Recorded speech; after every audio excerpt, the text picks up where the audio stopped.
Just proof that if you hang out at the same museum since first grade, they'll finally buckle and give you a show and honor you at the gala. But honestly, it's a real honor to be continually involved with this great institution that I've known for a very long time, and an honor to be able to introduce Leo Marmol today. So thank you for being here. Starting back in 1991, I was trained as an architect within the confines of an art school. For many years, I worked and struggled between the worlds of art and architecture. It took the recession and its overnight cancellation of most of my architecture projects to push me happily into my dream of being a full-time artist. It was a dicey, difficult, and highly stressful time. I had an identity crisis displayed publicly across two websites, one for art and one for architecture. And one day, I put in a call to pull the plug on my architecture site. And just like that, the blood, sweat, tears, and hundreds of all-nighters of my 20s and early 30s instantaneously, poof, disappeared. Yet still today, I say that I couldn't be doing what I'm doing if it weren't for architecture. And it's in this fact that I relate distinctly to Leo Marmol's artistic practice. Architecture is at our roots, but art is the muse that guides us at our core. Certainly, we all know the Leo Marmol of Marmol Radziner architecture.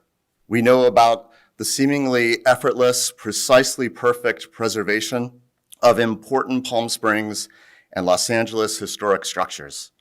We know about the prefab leadership of Marmol Radziner that first started here in the desert in Desert Hot Springs.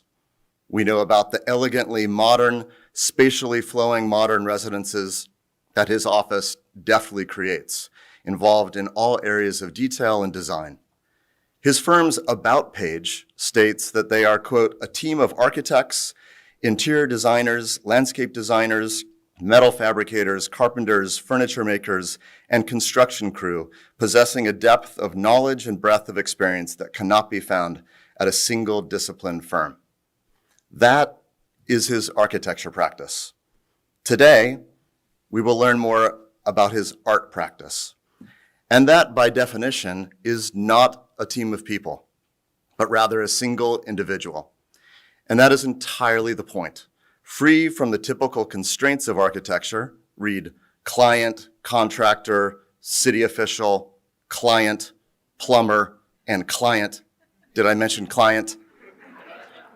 Marmol can enter his studio solo, assemble his creative surfaces, gather his tools, ranging from spray paint to palette knives to brushes to trowels, and make singular decisions based solely on his intent that day, that time, for reasons known only to him. You may not know this, but he's been painting since the 80s. His architecture firm, by the way, was established in 1989. So in a way, his desire to paint perhaps predates or runs parallel with his passion for architecture. This balance between two distinct worlds has been part of Leo's life for some time. Identifying as both Cuban and American, he said that his family is still divided between a loathing for all things created and destroyed by Castro and a belief that the original Cuban Revolution was an honorable and necessary fight for justice and equality. Here in California, I feel that he is happily caught between the cool, foggy SoCal urban landscape of Venice Beach and the warm, dry expanse of our Coachella Valley desert. Looking at the portfolio of Leo's work, I'd say that he balances logics of revealing and covering, of scraping away and building up, of transparency versus opacity, of absolute structure versus organic, hand-driven freedom, of balancing 2 dimensions with 3 dimensions, of reds versus blues, of architecture versus art.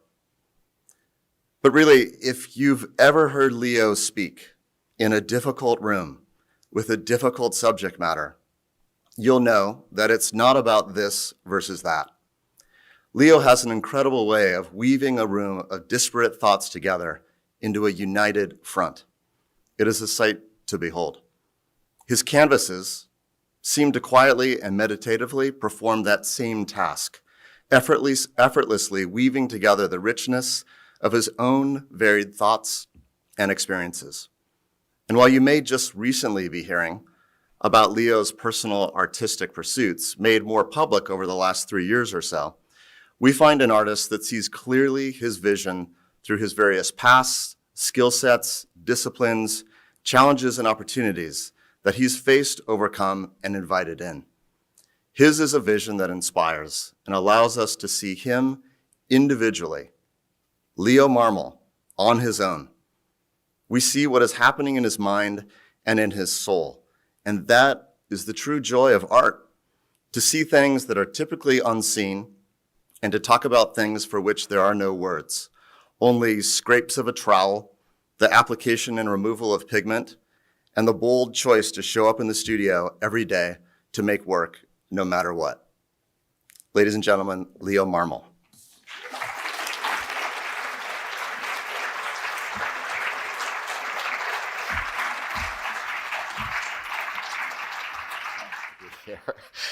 This presentation is in association with Melissa Morgan Fine Art, a show entitled First Light, Then Shadow, and that opens tonight at 5:30. Now, around 6:30 this evening, Steve Nash, the former director of this fine institution, will deliver some opening remarks for the exhibition. I hope to see you all there, and we'll have to get some more wine. If I play this right this morning, there should be some time for questions and answers following this conversation. So my work at the show at Melissa Morgan is a personal meditation on my ongoing love affair with the desert. When Melissa invited me to join this group, my response in the studio began with a playful exploration of color and wildflower blooms in Borrego Springs. And that initial exploration kind of grew into a much more subdued examination of the relationship between light and the more intangible or spiritual aspects of this amazing landscape.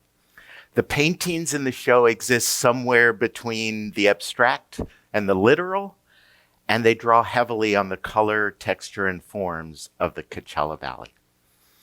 I initially came to Palm Springs in 1992 with my business partner, Ron Radziner, at the invitation of Brent and Beth Harris to visit Richard Neutra's design for the Kaufman House. We came in August, and it was well over 120 degrees.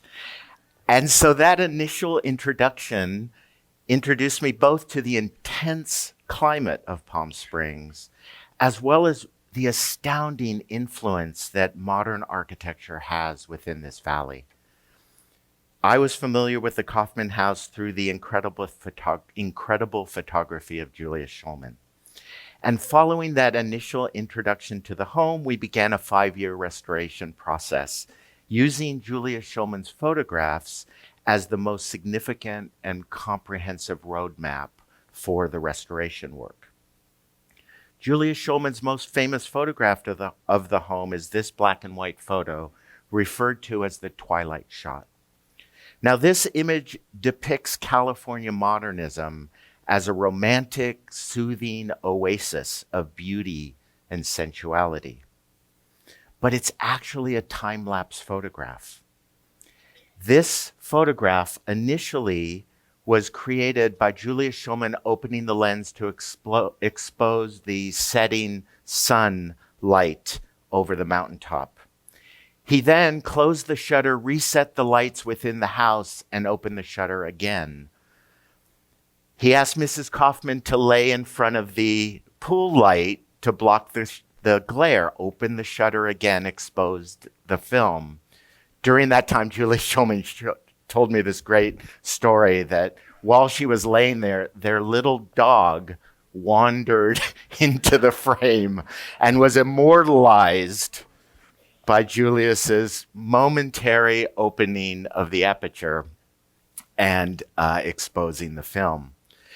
So this touchstone of modernism does not actually exist in the physical reality of the Kaufman House. You will never experience this view if you visit the site. What's important about this image is that it created a mythology of modern lifestyle in a way that could never truly exist in the mere physical reality of the building. This current celebration of Palm Springs modernism that brought so many of you here didn't exist 30 years ago. It wasn't until the completion of the Kaufman House restoration and a number of other restoration projects in the mid-1990s that the local community and the world awoke to the significance of the reservoir of modern buildings that are here in the valley. Modernism Week was born in 2006 and initially attracted a few thousand people. By 2012, Modernism Week grew to over 12,000 visitors. In 2020, an estimated 162,000 people attended the event, all coming to bask in this desert mirage of modern comfort and sensuality. One aspect of the desert that I particularly love is the tension between the reality of this harsh desert and the mythology of modern luxury. That tension has attracted a wide spectrum of artists and architects, and I very much enjoy the conversation between the high art of modernism and Desert X with the outsider culture of the deep desert. So let's quickly look at a couple of important high art examples that exist in the margins between architecture and art. Philip K. Smith's Lucid Stead and Doug Aiken's Mirage. Philip Smith's Lucid Stead is a celebration of the simple desert homestead. What became known as the Jack Rabbit homesteads populated the desert from the late 1930s to the 1950s. These haphazard structures were a product of a government subsidy program that leased unusable federal land to applicants willing to build a home on the property within 3 years. So while Palm Springs was becoming this resort destination for the rich and famous, these modest little homesteads became a parallel economic reality, a parallel economic universe for the non-elite working class here in the valley. Philip's piece was created in Joshua Tree in 2013 and was described by Philip as tapping into the quiet pace of change here in the desert. Animating the shack with strips of mirror, Philip sought to redirect our perception of light and shadow back into the landscape. By day, the sun itself reveals branded reflections of the landscape against the parched wood. By night, an eerie inner light emerges from the cracks, highlighting the dry, gradual withering while painting the windows and doors in this perfect museum-like color. The work confronts the beauty of decay and elevates this found object to high art or by challenging us with reflection and color. Lucid Stead will forever haunt me by reminding me of this in-between space of high and outsider art within the desert. Another high art piece that I will eternally carry with me is Mirage by Doug Aiken. Doug is a true master at creating mythology and visual stories that create traditions and beliefs.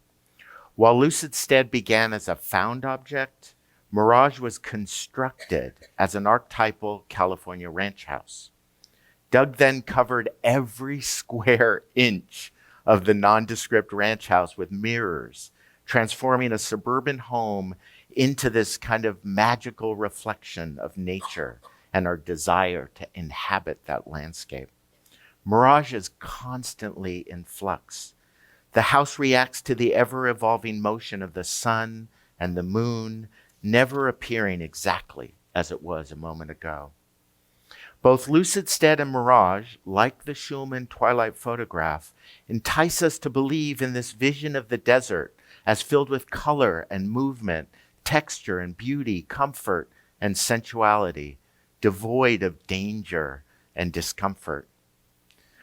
Simultaneously, in the desert, there exists a formidable outsider art culture. The essence of outsider culture is exemplified in the work of Noah Purifoy. Now, Noah doesn't exactly fit the traditional definition of outsider art since he has a formal art training and background. However, Noah collected found objects and reassembled them in refreshing ways to transform their purpose and meaning. Now, Noah began this process with charred debris from the Watts Rebellion in 1965. Similar to Lucid Stead, the core of Purifoy's work in the desert embraces desert decay. Purifoy was interested in the impact the desert environment played on his curious little collections. Noah stated, quote, "I do assemblage, I don't do maintenance," unquote. Remains of his work is a tapestry of material erosion where change is accepted as necessary and accelerated by the harshness of the desert climate. Purifoy, like so many artists and architects, made the desert his home and spent the last 15 years of his life creating an extensive collection in what is now an outdoor museum dedicated to his life and his work. His 10-acre outdoor museum in Joshua Tree continues to erode, allowing the work to eventually be fully reclaimed by the desert. Purifoy, like Lucid Stead and Mirage, exposes and makes legible geologic time as well as the extreme, destructive, powerful forces of nature. So let's talk a little bit about my painting. And I will tell you, this is incredibly uncomfortable for me, being that this is the first time I've done this. I've gotten so used to talking about architecture. This is a new world for me to talk about. So my personal journey with painting began, as Philip mentioned, while I was at Cal Poly in San Luis Obispo in the 1980s. And here's photographic proof, because only in the 80s was it cool to have a mullet. Now, some of you should talk to my kids about that because they don't believe me. I'm not a formally trained painter. I studied architecture and philosophy. So when art critic Roger Cardinal coined the phrase outsider art in 1972, Cardinal was referencing certain self-taught or naive art makers who were not formally trained. So this puts me squarely in the camp of an outsider artist. Now, outsider art can also be seen as a rejection of established values within a dominant art culture. Modernism itself, as a historic movement, was outside, since it rejected the images and cultures of the past architectural movements. For me, painting was always a personal escape from the challenge and insecurity of being an architecture student. I painted in my free time, often with friends who taught me their process and opportunities that they found during painting. And because of that, my experience as a painter has always been idiosyncratic and spontaneous. One of the things I love about painting is the innate solitude and independence, as Philip was talking about. The power of the architectural process is that it's truly a team sport. While for me, painting is done by myself, bringing with it all the freedom and fear, having nobody else to depend on.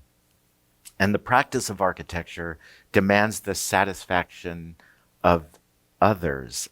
The list that Philip started, your client, the city, the Design Review Board, the Historic Site Preservation Foundation, the Historic Site Preservation Board, the neighbors, the inspectors, the mother-in-law, the staff, it goes on and on.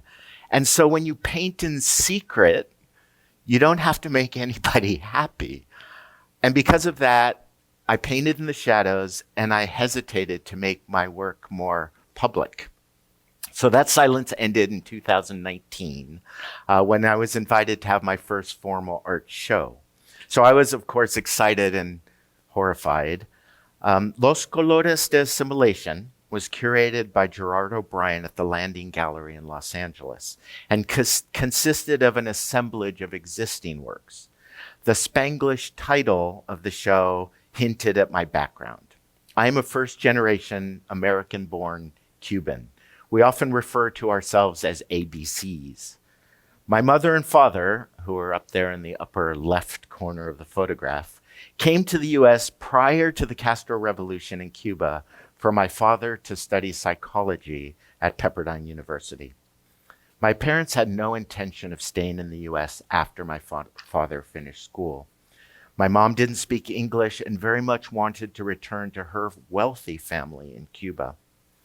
But when Fidel Castro took control of Cuba in 1959, my parents elected not to return.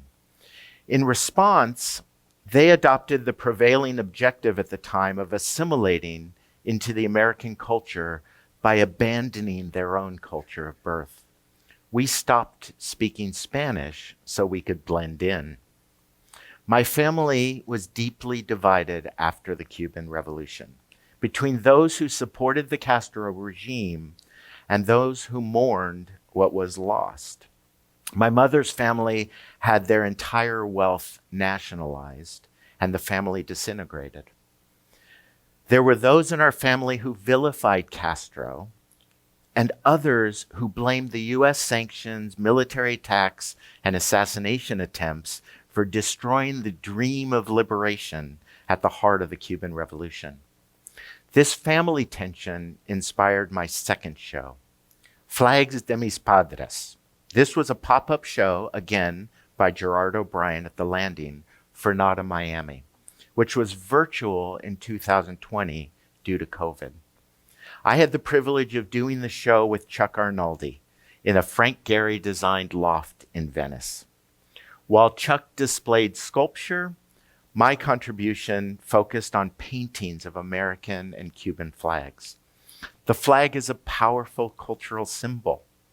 The flag paintings were a study on my relationship between my country of birth, the U.S., and my family's country of origin, Cuba. The American flag paintings became dark and brooding expressions of the Trump times we were living in, while the Cuban flag paintings were filled with an exuberance of color and movement. This expression of tropical joy was in complete contradiction to the actual circumstances of Cuban artists at the time. At that time, they were literally marching in protest over the censorship and political reprisal they often faced for their work. I naively painted American flags without thought or concern of any reaction by the U.S. government, even while our political climate at that time was fraught with political division and racial violence. The poetry of my cousin Ashley Marmol served as broad inspiration for the work. Ashley grew up in Cuba and faced repression for his writing. It took Ashley decades to orchestrate his escape from the island. The show celebrated my cousin's commitment to creative freedom. Title was a solo exhibition with the Patrick Gallery in Cambria, California in 2021. Title really drew heavily on my love for the ocean and included works that reflected the tenacity and excitement of ocean waves. Having grown up in California, I feel deeply connected to the ocean. The invitation to show work in Cambria kind of allowed me to return to the Central Coast, having studied in San Luis Obispo. So this brings me to the current show, First Light, Then Shadow. Helen Frankenthaler, one of my favorite paintings, looked to nature as a long-standing source of inspiration for her work. Frankenthaler relentlessly experimented with abstraction, drawing concrete allusions to nature through explicit titles of works that gracefully teetered on the edge of the real and the imagined.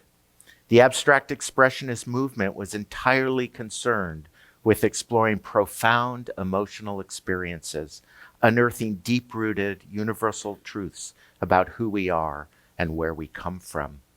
Frankenthaler said, "I had the landscape in my arms as I painted it. I had the landscape in my mind and shoulder and wrists, unquote. Much like the experience of being in nature, the act of painting provides me with the opportunity to reflect and meditate on my own feelings through movement. In November of 2021, I had the opportunity to work with Jerry McLaughlin, a painter I greatly admire. And in that lesson, it was to integrate cold wax into my work. Cold wax is, for me, the most natural and appropriate choice for the kind of thickly textured, built-up imagery that I've experienced with oil. All the works on exhibit at Melissa's gallery use the combination of oil and cold wax. I use painting as a coping mechanism, trying to make sense of my experience and emotions. Georgia O'Keeffe said, quote, "I found I could say things with color and shapes that I couldn't say another way, things I had no words for," unquote. Like nature's ability to unearth suppressed artifacts of the human condition, there's always a secret lurking within abstraction. Throughout my time in Palm Springs, the unusual interplay of light and color, coupled with the extremes of the environment, have profoundly affected the way I see and understand the desert landscape. The desert is beautiful and strange, deadly, yet teeming with life. It fascinates me how such intense vitality can present as serene one moment and chaotic the next. Every moment in the desert landscape feels more purposeful and intense. The days are thick as the heat beats down incessantly, and their nights are fraught with clarity at the absence of that abundant sunshine. The choreography between light and color in the desert is beautifully captured in the photography of Stephen Moore. Like the poetry of my cousin in the earlier show, Stephen's photographs served as a broad inspiration for my paintings in the current show. Stephen expresses wonderful reflections of the desert in all its vast texture, color, and form. The range of topography Stephen is able to document embodies what I consider to be one of the most enchanting aspects of this land, its huge variation, both geologically and human-made. The works for First Light Then Shadow are abstract, but the desert serves as an important departure in a way of organizing the compositions. Some works are literal landscape paintings. The origin of their inspiration is completely visible. I love coming to Palm Springs when it's 120 degrees because I have no choice but to slow down. Here, I can experience slowness without shame or anxiety. I don't feel compelled to go hiking or touring when it's 122 degrees.